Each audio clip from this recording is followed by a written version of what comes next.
Hello to all you genealogists. This tutorial is targeted towards Utah-specific searchers who are just starting out on their ancestry research. To many of you, this means retired and elderly searchers who don't have a lot of experience using databases or computers in general. Because my library is full of such patrons, I've elected to create this guide to help you get started. This video will be available on the desktop of all of our public computers at the American Fork Public Library for easy access, as well as made available on YouTube. We will be covering some beginning search tips on the database Heritage Quest. Heritage Quest is a Utah-specific database provided by Utah's online library and powered by Ancestry. All Utah libraries and their patrons have free access to this database. The scope of coverage is Ancestry records dating all the way back to the 1700s. This database is perfect for beginning Ancestry searchers, but might seem restrictive in its search capabilities or lacking in its advanced search functionality for the more experienced genealogists out there. To start, enter the website address onlinelibrary.utah.gov. Under Featured Resources, there is a link to the Heritage Quest info page. Click the Connect from Home button and use your Utah Public Library barcode to log on. The home page is a mishmash of some of the search tools available. Going to the search page will list all of the search options. We'll look at the search page in a little bit. The Research Aids page contains general search tools and tips that are not specific to this database. Most of these resources are provided by the Ancestry Company. Some of them include information about what a census is and the scope it covers, tips for finding gravestones, and looking up ancestors with criminal records. These resources provide good advice for beginning searchers. The Maps page shows graphics of the changes in states, counties, and territories over time, but is not very helpful otherwise. The search page will be your most important tool. It divides indexes into the type of search you can conduct.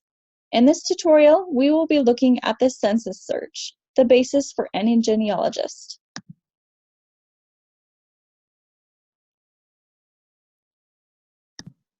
The U.S. Federal Census features scans of every surviving federal census taken every 10 years from 1790 through 1940. Included are a few special census reports, which are sporadic in their timeline and topic. Examples of these include census reports on deaf individuals, and Native American tribe population counts, and African American slave schedules.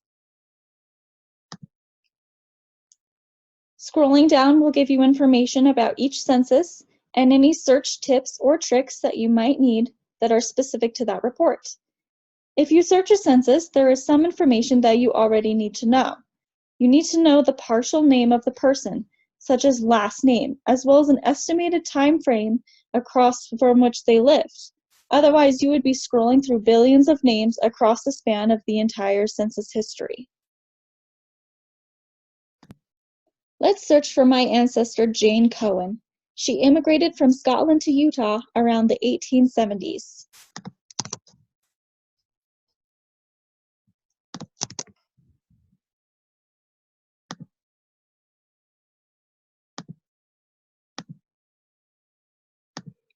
After entering my basic search parameters, a list pulls up of all of the census reports containing that particular name.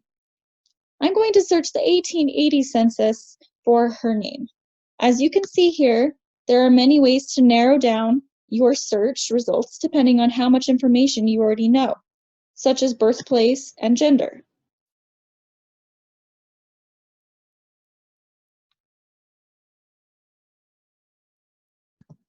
Here's a helpful search tip.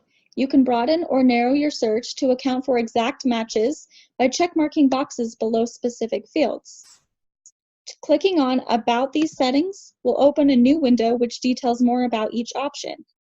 You can also learn which parameter is the default setting in your search. However, you want to be as broad as possible when narrowing your search results.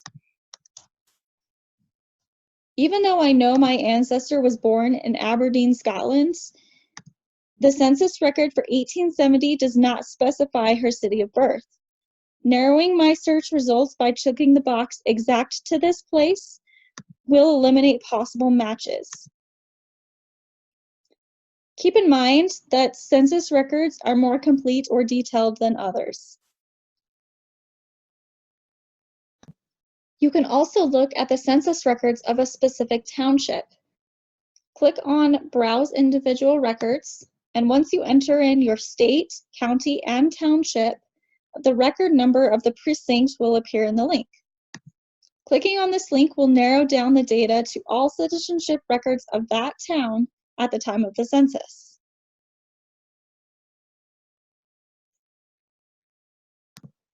Keep in mind that errors in the census are common, either by census takers at the time of the census or through scanning software and human indexing, which often misreads cursive.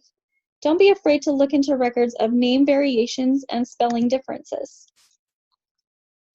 In this instance, two R's are mistaken for a W, which changes the last name to Coran instead of Cohen. Sometimes these mistakes are corrected by an ancestry member input, and sometimes they aren't. If I had narrowed my search from broad to exact spelling, this record would not have been visible. Broadening your searches may be the key to finding a misspelled ancestor's name. Hovering over pencil items will show any alternate name spellings.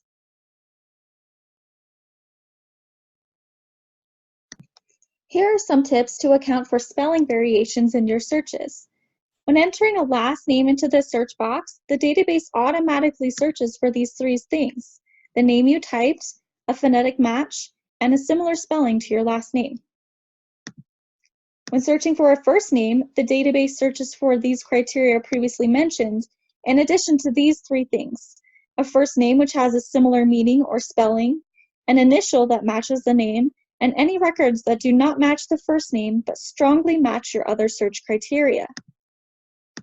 You can narrow your search results by choosing either exact matches, which searches only what you typed letter for letter, soundex variations, which uses an algorithm to generate alternate spellings, phonetic variations, which uses algorithms that apply to a specific data collection, such as looking for alternate spellings for Jewish names if you are searching within a Jewish collection, and similar variations, which search for alternate spellings and variations, such as CWEN for Cohen.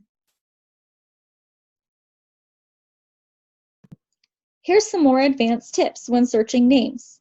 You can use truncation and wildcards, represented by an asterisk and a question mark, respectively. Use truncation to search for multiple characters.